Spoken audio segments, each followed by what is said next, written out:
ಬಂದಿದೆ, king of cup ಬಂದಿದೆ. ನಮ್ಮ ಲವ್ ಲೈಫ್ ವಿಚಾರದಲ್ಲಿ ಬ್ಯಾಲೆನ್ಸ್ ಅನ್ನ ಮಾಡಬೇಕು ಅನ್ನುವಂತಹ ಆಲೋಚನೆಯಲ್ಲಿರುವಂತಹದ್ದು ನಿಮಗೆ ರೆಪ್ರೆಸೆಂಟ್ ಆಗ್ತಾ ಇದೆ.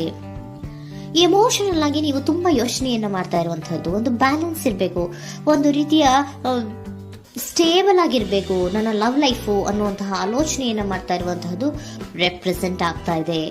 ರೀಡಿಂಗ್ ಅನ್ನ ಶುರು ಮಾಡೋಣ. ಓಕೆ, ಇನ್ ಪಾಸ್ಟ್ ಅಲ್ಲಿ ನಾನು ಇವಾಗ ರೀಡಿಂಗ್ ಅನ್ನ ತಗೋತಾ ಇರೋದು ಯಾವ್ದು ಗೊತ್ತಾ? ಸೊ ಪಾಸ್ಟ್ ನ ಬಗ್ಗೆ ಮತ್ತೆ ನಿಮ್ಮ ಲವ್ ಲೈಫಿನ ಪಾಸ್ಟ್ ನ ಬಗ್ಗೆ, ಅಟ್ ಪ್ರೆಸೆಂಟಿನ ಬಗ್ಗೆ, ಹಾಗೇನೆ ಇಮಿಡಿಯೇಟ್ ಫ್ಯೂಚರಿನ ಬಗ್ಗೆ ನಾನು ರೀಡಿಂಗ್ ಅನ್ನ ತಗೋತಾ ಇರೋದು. ಓಕೆನಾ? So bottom of the duck ಅಲ್ಲಿ ಏನಿತ್ತು? So bottom of the duck ನಿಮ್ಗೆ ಏನ್ ಬಂದಿತ್ತು? ಭಾವನಾತ್ಮಕವಾಗಿ ಯೋಚನೆ ಮಾಡುವಂತಹದ್ದು, ಒಂದು ರೀತಿಯ ಸ್ಟೇಬಲ್ ಆಗಿ ಇರಬೇಕು, ಬ್ಯಾಲೆನ್ಸ್ ಅನ್ನ ಮಾಡಬೇಕು ನಮ್ಮ ಲವ್ ಲೈಫಿನಲ್ಲಿ ಅನ್ನುವಂತಹ ಆಲೋಚನೆಯನ್ನ ಮಾಡ್ತಾ ಇರುವಂತಹದ್ದು ಕಿಂಗ್ ಆಫ್ ಕಪ್ಸ್ ನಿಮ್ಮ ಬಾಟಮ್ ಆಫ್ ದ ಡಕ್ ಅಲ್ಲಿ ಬಂದಿತ್ತು. ಅಂದ್ರೆ ನಿಮ್ಮ ಪಾಸ್ಟ್ ನಲ್ಲಿ ಏನಾಗಿತ್ತು? ಸೊ ನೀವು ಬಹಳಷ್ಟು ಯೋಚನೆ ಮಾಡಿನೇ, ನಿಮ್ಮ ಅಂತರಾತ್ಮದ ಮಾತನ್ನ ಕೇಳಿಯೇ ನೀವು ಬಹಳಷ್ಟು ಯೋಚನೆಯನ್ನ ಮಾಡಿ ನೀವು ಕೆಲವೊಂದು ಪ್ರಪೋಸಲ್ ಗಳನ್ನ ಮಾಡಿರೋ, ನಿಮ್ಮ ಲವ್ ಲೈಫಿನ ವಿಚಾರದಲ್ಲಿ ಕೆಲವೊಂದು ಪ್ರಪೋಸಲ್ ಗಳನ್ನ ಮಾಡಿರುವಂತಹದ್ದು ಅಥವಾ ಪ್ರಪೋಸಲ್ ಗಳನ್ನ ನೀವು ಸ್ವೀಕರಿಸಿರುವಂತಹದ್ದು. ಓಕೆನಾ? ಸೊ ಎಮೋಷನಲ್ ಆಗಿ ಏನಾಗಿತ್ತು? ನೀವಿಬ್ರು ಸಮಾಧಾನವಾಗಿ ಇದ್ರಿ, ಸಾಮರಸ್ಯದಿಂದ ಇರ್ತಿತ್ತು, ಮತ್ತೆ ಲವ್ ಲೈಫಿನ ವಿಚಾರದಲ್ಲಿ ಒಂದು ಫುಲ್ಫಿಲ್ಮೆಂಟ್ ಇರ್ತಿತ್ತು. ಹೌದಾ? ನಿಮ್ಮ ಪಾಸ್ಟ್ ನಲ್ಲಿ ಬಹಳಷ್ಟು ಯೋಚನೆ ಮಾಡಿಯೇ ಕೆಲವೊಂದು ಫುಲ್ಫಿಲ್ಮೆಂಟ್ ಗಳಿರುತ್ತೆ ಅನ್ನುವಂತಹ ಆಲೋಚನೆಯನ್ನು ಮಾಡಿಯೇ ನೀವು ಕೆಲವೊಂದು ಪ್ರಪೋಸಲ್ ಗಳನ್ನ ಮಾಡಿರುವಂತಹದ್ದು ಅಥವಾ ಪ್ರಪೋಸಲ್ ಗಳನ್ನ ನೀವು ಸ್ವೀಕರಿಸಿರುವಂತಹದ್ದು ನಿಮ್ಮ ಲವ್ ಲೈಫಿನ ವಿಚಾರದಲ್ಲಿ ರೆಪ್ರೆಸೆಂಟ್ ಆಗ್ತಾ ಇದೆ. ಆದ್ರೆ ಅಟ್ ದ ಪ್ರೆಸೆಂಟ್ ನಲ್ಲಿ ಏನಾಗ್ತಾ ಇದೆ? ಅಟ್ ದ ಪ್ರೆಸೆಂಟ್ ನಲ್ಲಿ ನೀವ್ ಯಾಕೋ ಆಲೋಚನೆಯನ್ನ ಮಾಡ್ತಾ ಇರುವಂತಹದ್ದು ರೆಪ್ರೆಸೆಂಟ್ ಆಗ್ತಾ ಇದೆ ನಿಮ್ಮ ಲವ್ ಲೈಫಿನ ವಿಚಾರವಾಗಿ. ನೋಡಿ, 7 ಆಫ್ ಪೆಂಟಿಕಲ್ಸ್ ಬಂದಿದೆ. ಸೊ 7 ಆಫ್ ಪೆಂಟಿಕಲ್ಸ್ ಏನನ್ನ ರೆಪ್ರೆಸೆಂಟ್ ಮಾಡುತ್ತೆ? Period of contemplation. ಏನೋ ಒಂದು ಯೋಚನೆಯನ್ನ ಮಾಡ್ತಾ ಇರುವಂತಹದ್ದು ನಿಮಗೆ ರೆಪ್ರೆಸೆಂಟ್ ಆಗ್ತಾ ಇದೆ. ಯಾಕೋ ನನ್ನ ಲವ್ ಲೈಫಿನಲ್ಲಿ ಮುಂದೆ ಮುಂದೆ ಹೋಗ್ತಾ ಇಲ್ವಲ್ಲ, ಏನಿದು ಇಷ್ಟು ಸ್ಲೋ ಪ್ರೋಗ್ರೆಸ್ ಅಲ್ಲ ಅನ್ನುವಂತಹ ಆಲೋಚನೆಯನ್ನ ನೀವು ಮಾಡ್ತಾ ಇರುವಂತಹದ್ದು ರೆಪ್ರೆಸೆಂಟ್ ಆಗ್ತಾ ಇದೆ. ಲಾಂಗ್ ಟರ್ಮಿನ ವ್ಯೂಸಿನ ಬಗ್ಗೆ ನೀವು ಹೆಚ್ಚು ಗಮನವನ್ನ ಕೊಡ್ತಾ ಇದ್ದೀರಾ. ಸೊ ನಮ್ಮ ಲವ್ ಲೈಫ್ ಏನೋದು ಲಾಂಗ್ ಟರ್ಮಿನಲ್ಲಿ ಕೂಡ ನಮಗೆ ಚೆನ್ನಾಗಿರ್ಬೇಕು. ಆದ್ರೆ ಯಾಕೆ ಏನೋ ಒಂದು ರೀತಿಯ ಪ್ರೋಗ್ರೆಸ್ ಇಲ್ವಲ್ಲ ಲವ್ ಲೈಫಿನಲ್ಲಿ, ಒಂದು ರೀತಿಯ ಖುಷಿ, ಸಂತೋಷ, ಸಮಾಧಾನ ಯಾಕಿಲ್ಲ ಅನ್ನುವಂತಹ ಆಲೋಚನೆಯನ್ನ ಮಾಡ್ತಾ ಇರುವಂತಹದ್ದು ಅಟ್ ಪ್ರೆಸೆಂಟ್ ಅಲ್ಲಿ ರೆಪ್ರೆಸೆಂಟ್ ಆಗ್ತಾ ಇದೆ. ಯಾಕೆ ಹಾಗೆ ರೆಪ್ರೆಸೆಂಟ್ ಆಗ್ತಾ ಇದೆ ಅಂದ್ರೆ ನೋಡಿ, devil card and 8 of cups. Devil card ಯಾಕೆ ರೆಪ್ರೆಸೆಂಟ್ ಆಗಿದೆ? ಅಡಿಕ್ಷನ್. ನೀವು ಅವ್ರನ್ನ ತುಂಬಾ ಅಡಿಕ್ಟ್ ಆಗ್ಬಿಟ್ಟಿದ್ದೀರಾ, ಅಂದ್ರೆ ಅವ್ರನ್ನ ತುಂಬಾ ಹಚ್ಕೊಂಡ್ಬಿಟ್ಟಿದ್ದೀರಾ, ನಿಮಗೆ ಅವ್ರನ್ನ ಬಿಟ್ಟಿರಕ್ ಆಗೋದಿಲ್ಲ. ಸೊ ನೀವು ಅವ್ರಿಗೆ ಅವಲಂಬನೆ ಆಗಿರುವಂತಹದ್ದು, ನಿಮ್ಮ ಲವ್ ಲೈಫಿನ ವಿಚಾರದಲ್ಲಿ ನಿಮ್ಮ ಪರ್ಸನ್ಗೆ ನೀವು ತುಂಬಾ ಅಡಿಕ್ಟ್ ಆಗಿರುವಂತಹದ್ದು, ತುಂಬಾ ಪ್ರೀತಿಸುವಂತಹದ್ದು, ಒಂದು ನಿಮಿಷನೂ ಕೂಡ ಬಿಟ್ಟಿರೋದಿಲ್ವೇನೋ ಅನ್ನುವಂತಹ ರೀತಿಯಲ್ಲಿ ನೀವು ತುಂಬಾ ಅಡಿಕ್ಟ್ ಆಗಿರುವಂತಹದ್ದು ರೆಪ್ರೆಸೆಂಟ್ ಆಗ್ತಾ ಇದೆ. ಸೊ ಆ ಕಾರಣವಾಗಿಯೇ ನೀವು ಯೋಚನೆಯನ್ನ ಮಾಡ್ತಾ ಇದ್ದೀರಾ. ಸೊ ಯಾವುದೇ ಲವ್ ಲೈಫಿನಲ್ಲಿ ಯಾವುದೇ ರೀತಿಯ ಮುಂದುವರಿಕೆ ಕಾಣ್ತಾ ಇಲ್ವಲ್ಲ, ಏನಾಗ್ಬೋದು, ಏನಾದ್ರೂ ನಾನು ಪ್ರೀತಿಯನ್ನ ಬಿಟ್ಟು ಮುಂದೆ ಹೋಗ್ಬೇಕಾಗುತ್ತಾ ಬೇಜಾರಿನಲ್ಲಿ ಅನ್ನುವಂತಹ ಆಲೋಚನೆಯನ್ನ ಮಾಡ್ತಾ ಇರುವಂತಹದ್ದು ಅಟ್ ಪ್ರೆಸೆಂಟಿನಲ್ಲಿ ರೆಪ್ರೆಸೆಂಟ್ ಆಗ್ತಾ ಇದೆ. ಯಾಕಂದ್ರೆ ಯಾವುದೇ ರೀತಿಯ ಮುಂದುವರಿಕೆಗಳು ಇಲ್ಲ. ಸೊ ನಿಮ್ಮಲ್ಲಿ ಏನಿದೆ? ಕೆಲವೊಂದು ರೀತಿಯ ಸ್ಟಾಗ್ನೇಷನ್ ಅಲ್ಲಿ ಇದೆ, ಅಸಮಾಧಾನಗಳಿದೆ, ಭಿನ್ನಾಭಿಪ್ರಾಯಗಳಿದೆ. ಯಾವುದೇ ರೀತಿಯ ಲವ್ ಲೈಫ್ ನಲ್ಲಿ ಒಂದು ರೀತಿಯ ಖುಷಿ ಅನ್ನೋದು ಅಟ್ ಪ್ರೆಸೆಂಟ್ ಅಲ್ಲಿ ನಿಮ್ಗೆ ಕಾಣ್ತಾ ಇಲ್ಲ. ಆದ್ರೆ ಯೋಚನೆ ಅಂತೂ ಮಾಡ್ತಾ ಇದ್ದೀರಾ. ಅಡಿಕ್ಷನ್ಸ್ ಇದೆ ಅಲ್ವಾ? So devil card represented by addictions ಅನ್ನ ರೆಪ್ರೆಸೆಂಟ್ ಮಾಡೋದ್ರಿಂದ ಅಟ್ ಪ್ರೆಸೆಂಟಿನಲ್ಲಿ ನೀವು ಯಾಕೋ ಲವ್ ಲೈಫಿನ ವಿಚಾರದಲ್ಲಿ ಸಮಾಧಾನದಿಂದ ಇರುವಂತಹದ್ದೇನು ರೆಪ್ರೆಸೆಂಟ್ ಆಗ್ತಾ ಇಲ್ಲ. ಸೊ ಏನಾಗುತ್ತೋ, ಇದು ಹಿಂಗೆ ಆಗ್ತಾ ಇದ್ರೆ ಏನಾಗುತ್ತೋ, ಇದೇನ್ ವಿತ್ಡ್ರಾ ಆಗ್ಬಿಡುತ್ತಾ, ನನ್ನನ್ನು ಬಿಟ್ಕೊಡ್ತಾರಾ ಅನ್ನುವಂತಹ ಆಲೋಚನೆಯನ್ನ ಕೂಡ ಕೆಲವೊಬ್ರು ಮಾಡ್ತಾ ಇರುವಂತಹದ್ದು ರೆಪ್ರೆಸೆಂಟ್ ಆಗ್ತಾ ಇದೆ. Next, in the near future ಅಲ್ಲಿ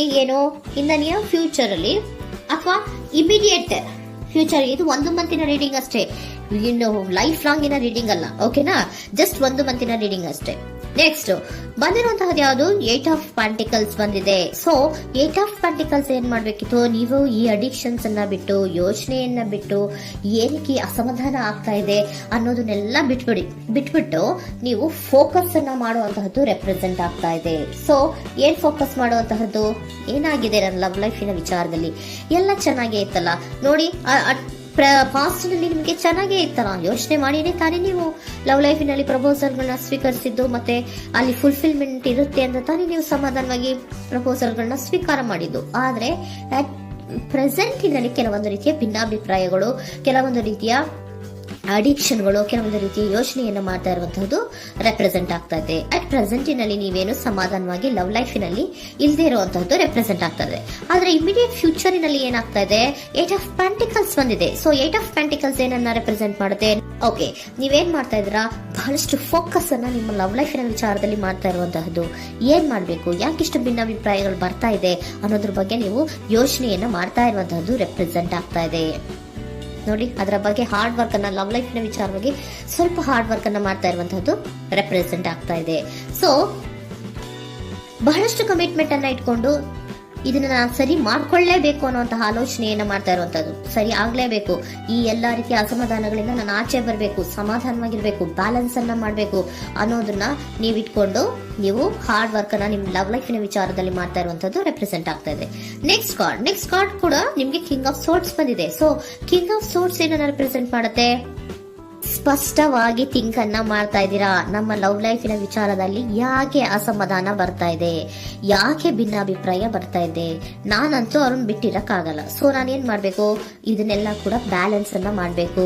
ಅದಕ್ಕೆ ನಾನು ಏನ್ ಮಾಡ್ಬೇಕು, ಫೋಕಸ್ ಅನ್ನ ಮಾಡ್ಬೇಕು. ಫೋಕಸ್ ಅನ್ನ ಮಾಡಿ ಅಲ್ಲಿ ನೀವು ಕರೆಕ್ಟ್ ಆಗಿ ಕ್ಲಿಯರ್ ಥಿಂಕಿಂಗ್ ಅನ್ನ ಮಾಡಿ, ಒಂದು ಸ್ಟ್ರಾಂಗ್ ವಿಲ್ ಪವರ್ ಅನ್ನ ಇಟ್ಕೊಂಡು ನೀವು ಮೆಚ್ಯೂರ್ ಆಗಿ ಥಿಂಕ್ ಮಾಡಿ ಕೆಲವೊಂದು ರೀತಿಯ ನಿರ್ಧಾರಗಳನ್ನ ಮಾಡುವಂತಹದ್ದು ರೆಪ್ರೆಸೆಂಟ್ ಆಗ್ತದೆ. ನೋಡಿ, ಸ್ಟ್ರಾಂಗ್ ಆಗಿ ಒಂದು ವಿಲ್ ಪವರ್ ಅನ್ನ ಇಟ್ಕೊಂಡು ಫೋಕಸ್ ಅನ್ನ ಮಾಡಿ ನೀವು ನಿಮ್ಮ ಲವ್ ಲೈಫಿನ ವಿಚಾರದಲ್ಲಿ ಬಹಳಷ್ಟು ಧೈರ್ಯದಿಂದ ನಿಮ್ಮ ಲವ್ ಲೈಫಿನ ವಿಚಾರವನ್ನ ಅಥವಾ ಲವ್ ಅನ್ನ ನೀವು ಬ್ಯಾಲೆನ್ಸ್ ಅನ್ನ ಮಾಡುವಂತಹದ್ದು ರೆಪ್ರೆಸೆಂಟ್ ಆಗ್ತಾ ಇದೆ. ಈಗ ಅಟ್ ಪ್ರೆಸೆಂಟ್ ಅಲ್ಲಿ ನಿಮಗೆ ಬೇಜಾರಿರಬಹುದು, ವಿಧಾನಗಳಿರಬಹುದು, ಆದ್ರೆ ಇನ್ ನೆಕ್ಸ್ಟ್ ನಿಂದ ನಿಯರ್ ಫ್ಯೂಚರ್ ಅಲ್ಲಿ ನೀವು ಅದನ್ನ ಫೋಕಸ್ ಮಾಡುವಂತಹದ್ದು, ಅದರ ಕಡೆಗೆ ಹೆಚ್ಚು ಗಮನವನ್ನ ಕೊಡೋದು, ಕ್ಲಾರಿಟಿಯ ಥಿಂಕಿಂಗ್ ಅನ್ನ ಮಾಡುವಂತಹದ್ದು, ಕ್ಲಿಯರ್ ಆಗಿ ಥಿಂಕಿಂಗ್ ಅನ್ನ ಮಾಡೋದು, ಕ್ಲಾರಿಟಿಗೆ ಬರುವಂತಹದ್ದು, ಧೈರ್ಯವಾಗಿ ಮುಂದೆ ಹೋಗುವಂತಹದ್ದು ನಿಮ್ಗೆ ರೆಪ್ರೆಸೆಂಟ್ ಆಗ್ತಾ ಇದೆ. ಅದೇ ನಿಮಗೆ ಬಾಟಮ್ ಆಫ್ ದ ಡಕ್ ಬಂದಿರುವಂತಹದ್ದು ಕಂಡ್ರಿ, ಕಿಂಗ್ ಆಫ್ ಕಪ್ಸ್ ಬಂದಿದೆ. ಸೊ ಕಿಂಗ್ ಆಫ್ ಕಪ್ಸ್ ಏನು, ನೀವು ಭಾವನಾತ್ಮಕವಾಗಿ ಯೋಚನೆ ಮಾಡ್ತಿದ್ದೀರಾ, ನಿಮ್ಮ ಲವ್ ಲೈಫಿನ ವಿಚಾರದಲ್ಲಿ ಒಂದು ಬ್ಯಾಲೆನ್ಸ್ ಅನ್ನ ಮಾಡಬೇಕು ಅನ್ನುವಂತಹ ಆಲೋಚನೆಯನ್ನ ಮಾಡ್ತಾ ಇರುವಂತಹದ್ದು. ಓಕೆನಾ? ಹಾಗಿದ್ರೆ ಏಂಜಲ್ ಗೈಡೆನ್ಸ್ ನಿಮ್ಗೆ ಏನ್ ಕೊಡ್ತಾರೆ ಅನ್ನೋದನ್ನ ನೋಡೋಣ. Okay, B assertive, very good, trust. ನೋಡಿ, ದೃಢವಾಗಿ ಇರಿ, ಏನೂ ಆಗಿಲ್ಲ. ನೀವು ಅಷ್ಟೊಂದು ಯೋಚನೆಯನ್ನ ಮಾಡುವಂತಹದ್ದು ಏನೂ ಆಗಿಲ್ಲ. ಕೆಲವೊಂದು ರೀತಿಯ ವೇರಿಯೇಷನ್ಗಳಾಗಿರುತ್ತೆ.